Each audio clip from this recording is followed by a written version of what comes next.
సంక్రాంతి పండుగ వేళ సిద్దిపేట జిల్లాలో తీవ్ర విషాదం చోటు చేసుకుంది. పండుగ సెలవులు కావడంతో కొండపోచమ్మ రిజర్వేర్లో ఈతకు వెళ్లిన 7 యువకులు గల్లంతయ్యారు. స్థానికుల సమాచారంతో విషయం తెలుసుకున్న పోలీసులు హుటాహుటిన ఘటనా స్థలానికి చేరుకున్నారు. గల్లంతైన వారిలో 5 మృతి చెందగా మరో 2 కోసం గాలిస్తున్నారు. మృతులు హైదరాబాద్లోని ముషిరాబాద్కు చెందిన ధనుష్ 20 సంవత్సరాలు, సాయిలు 20 సంవత్సరాలు, లక్కీ 17 సంవత్సరాలు, దినేష్ 17 సంవత్సరాలు, జతిన్ 17 సంవత్సరాలుగా గుర్తించారు. అనంతరం కేసు నమోదు చేసుకుని దర్యాప్తు ప్రారంభించారు. శనివారం మధ్యాహ్నం సిద్దిపేటలోని మార్కుక్ మండలం గుండ్లపోచమ్మ రిజర్వేర్ వద్ద ఈ ఘటన జరిగింది.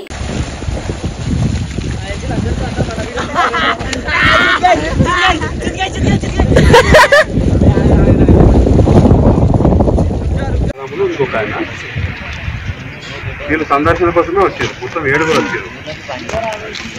అందులో ఫోటోగ్రాఫర్లు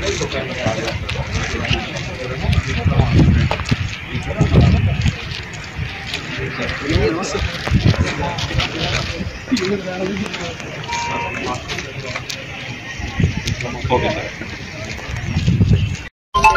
7 మెంబర్స్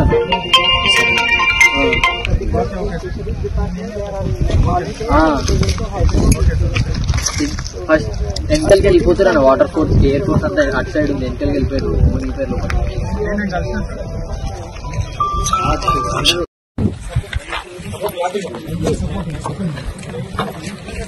పానీ